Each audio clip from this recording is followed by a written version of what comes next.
안녕하십니까. 2024년 9월 4일 최병무 팩트 시작하겠습니다. 문재인 전 대통령과 그 딸 그리고 전 사위가 연관된 이제 뇌물 사건이 돼버렸죠. 지금 그 1차적인 수사 목표는 문재인 전 대통령을 뇌물죄로 기소하는 것일 것이고, 만약에 그게 입증이 잘 안 된다면 아마 제3자 뇌물죄 이런 것도 좀 검토해 볼 수 있는 것이고, 수사의 최종 결론은 아직 나오지 않았습니다. 그런데 이 사건이 처음 시작된 게 국민의힘 고발로부터 시작됐거든요. 그 당시에 국민의힘 고발을 주도했던 사람이 또 묘하게도 곽상도 전 국민의힘 의원입니다. 이 사람도 바로 경제공동체 논리에 의해서 기소가 됐는데 1심에서 무죄 선고를 받았던, 그러니까 대장동 관련해서 그 아들을 거기에 취업이 됐죠. 그리고서 나중에 퇴직금조로 50억을 받아서 50억 클럽에 이름이 들어있는 사람입니다.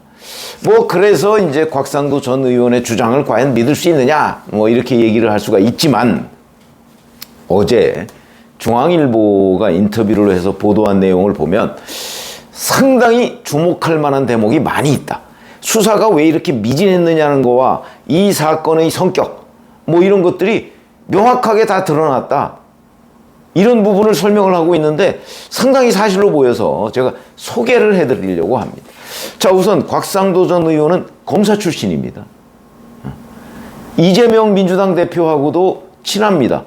왜냐하면 이재명 민주당 대표가 성남시에서 변호사로 활동을 할 때 곽상도 전 의원이 수원지검 검사였거든요. 그래서 둘이 잘 아는 사이입니다.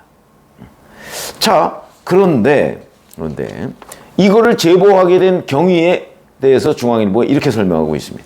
2020년 9월에 그 이스타항공 비리 진상규명 태스크포스 위원장을 맡았습니다.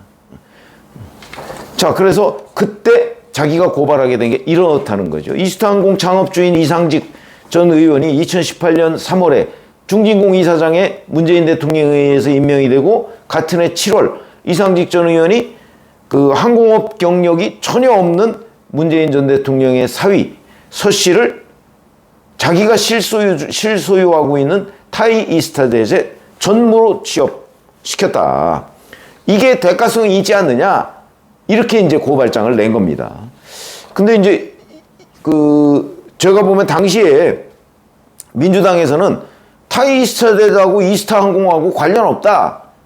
아마 이낙연 총리 이런 사람들이 그렇게 해명을 했는데, 그거는 그 이후에 재판 과정이나 검찰 수사 과정이나 이런 것들을 보면 다 거짓말이었죠. 그때 이낙연 총리가 확인하고 얘기했는지 아니면 부인하라고 하니까 그렇게 했는지는 모르겠으나, 여하튼 그때 이낙연 총리 등 그 당시의 여권이 그 반응을 보였던 것이 거짓으로 드러났다. 그러면 결국 곽상도 그 TF 위원장이 검찰에 고발했던 내용의 상당 부분이 사실 아니냐. 왜냐면 이 사람은 검사 출신의 대통령 민정수석 비서관을 지냈었죠. 그리고 자기 아들 대장동 그 김만배 씨 그 회사에 취업시키고 50억 클럽에도 들어갔고, 이 구조를 굉장히 잘 아는 사람이 이 진상규명 TF 위원장을 맡았었기 때문에 아마 이런 부분에 대해서 매우 잘 알지 않을까 싶은 생각이 드는데, 그래서 곽상도 전 의원이 얘기하는 검찰 수사 과정이 이렇습니다. 자기가 2019년 3월에 감사원에 공익감사를 청구했다는 거죠. 그런데 바로 한 3개월 뒤에 감사원에서 공익감사 안 하겠다 이렇게 통보를 받았다는 겁니다. 그러니까 감사원도 이 직접 조사 대상이 대통령 아닙니까? 그래서 안 하겠다고 했고, 기관들이 서로 뺑뺑이를 돌렸다. 그래서 사실은 자기 혼자 북치고 장구치고 여러 군데 돌아다녀가면서 공익감사 청구하고 검찰 고발하고, 그래서 사실상 거의 완벽한 구조를 갖다 줬는데도 수사를 안 하더라. 심지어는 자기가 태국에 가서 타이이스타젯의 박석호 대표라는 사람이 있다고 합니다. 그 사람을 만나서 이상직이 이 서 씨를 취업시키라고 지시했다.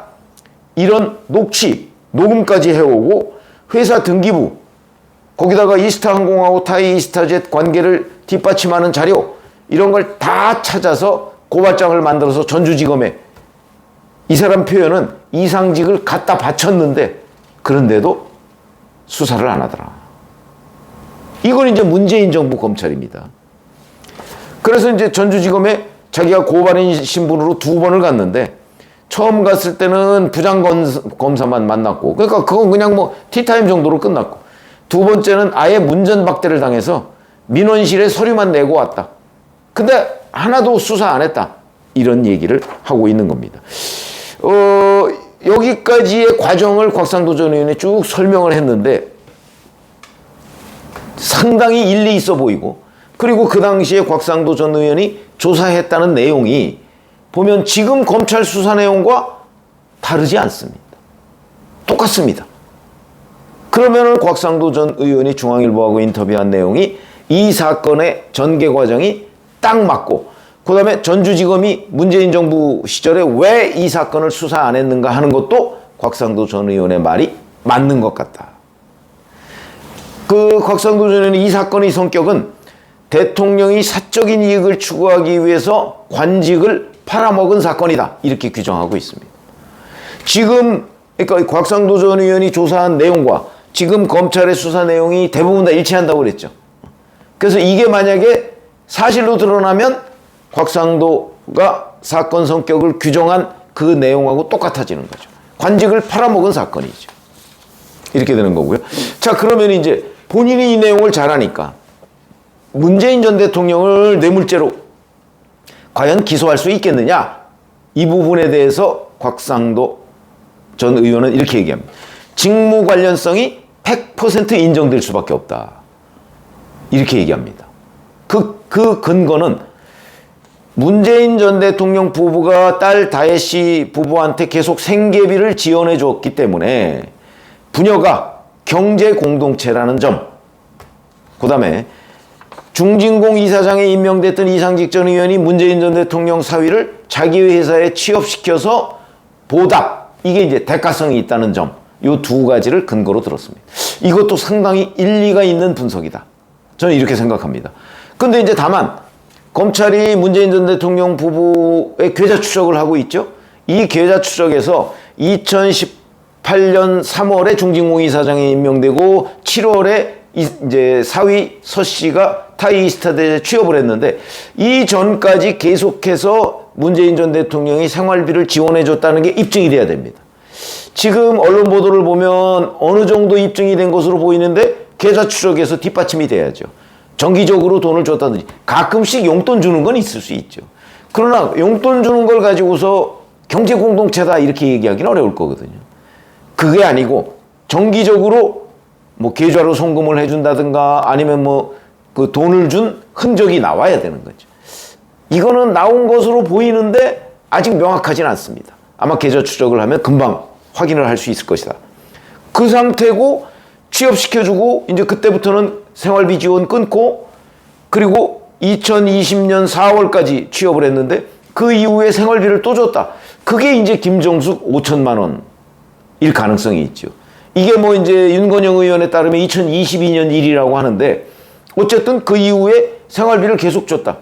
그러면 결국 생활비를 안 준 기간은 문재인 전 대통령의 사위 서 씨가 취업한 기간만 생활비를 안 줬고 앞에도 줬고 뒤에도 줬다. 이러면 경제공동체가 되는 거죠. 근데 이 부분은 현재 수사 중이긴 하지만 거의 확인이 된 것으로 보인다. 이렇게 말씀을 드릴 수 있겠습니다. 자, 이제 여기까지가 이제 곽상도 전 의원의 인터뷰 내용인데 인터뷰 내용이 더 있습니다. 이제 그러면 윤석열 정부에서는 왜 수사를 미적거렸느냐. 이 부분에 대해서 곽상도 전 의원이 이건 이제 추정으로 보입니다. 앞에 거는 제가 상당히 사실과 부합한다고 하는데 이거는 곽상도 전 의원의 추정으로 보인다. 이렇게 얘기합니다. 문재인 대통령에게는 아마 충신이 윤석열 후보였을 거예요. 이렇게 얘기합니다. 그러면서 이거 근거가 2022년 2월에 김건희 여사가 최재형 목사하고 주고받은 카톡 메시지를 보면 문재인에게 윤 대통령 부부만 충성을 다한다는 취지의 얘기가 있다. 이런 얘기입니다. 응? 그런 얘기가 있다는. 그러니까 다른 사람은 문재인 전 대통령 다 배신했는데 윤석열 부부는 아직까지도 충성하고 있다. 이때는 대통령이 되기 전이거든요. 이런 것들이 영향을 미쳐서 그런 사실을 아는 이원석 검찰총장이 또 한동훈 당시 법무부 장관이 이제 윤석열 대통령 취임하고 나서 법무부 장관이 됐으니까 그런 걸 알기 때문에 문재인 전 대통령 관련 수사를 미적거린 거 아니냐. 곽상도 전 의원은 이렇게 분석하고 있습니다. 이것도 그럴 수도 있겠다. 근데 이거는 뭐 누구도 지금 확신할 수 있는 건 아닌데 곽상도 전 의원 본인 나름대로의 아마 분석인 것으로 보입니다. 그래서 여기까지가 이제 중앙일보 인터뷰 내용인데 제가 보기에는 앞에 부분 본인이 문제를 제기하고 그게 왜 문재인 정부에서 미적거려서 수사가 제대로 이루어지지 않았냐는 부분은 팩트에 근접한 것으로 보이고 윤석열 정부에서 왜 수사를 미적거렸느냐 하는 부분은 곽상도 전 의원의 개인적 관측으로 보인다. 그래서 어쨌든 간에 이 인터뷰 내용은 충분히 이 문재인 전 대통령 관련 수사를 우리가 들여다보는 관점에서 주목할 만하다. 저는 이렇게 봅니다. 그래서 이 내용이 앞에 부분, 이제 문재인 정부에서 이 수사가 제대로 이루어지지 않았던 부분은 사실로 보이고 지금 뭐 윤석열 정부에서 지금 수사에 박차를 가하고 있는데 내용이 대부분 다 일치합니다. 사실로 보이고 윤석열 정부에서 미적거렸던 부분은 앞으로 추가로 현장 기자들도 한번 취재를 해봐야 되는 것 아닌가. 왜냐하면 지금 용산 대통령실에서는 이게 이원석 검찰총장이 미적거렸다는 식으로 얘기를 하거든요. 그런데 곽상도 전 의원은 이원석 검찰총장이 윤 대통령의 입장을 고려해서 미적거렸을 것이다. 이렇게 얘기를 하고 있거든요. 이런 부분이 조금 의미가 차이가 납니다. 뭐 그거는 앞으로 취재를 계속 해야 할 부분 아닌가. 어쨌든 간에 윤석열 정부에서는 지금은 이 수사를 확실하게 지금 규명하기 위해서 하고 있는 것 아닌가. 이렇게. 그러니까 윤석열 정부의 입장이 윤 대통령의 입장 때문에 변한 건지 이원석 검찰총장이 물러날 때가 돼서 변한 건지 이 부분은 앞으로 아마 계속해서 기자들의 취재 대상이 돼야 된다. 이렇게 말씀을 드리겠습니다. 고맙습니다.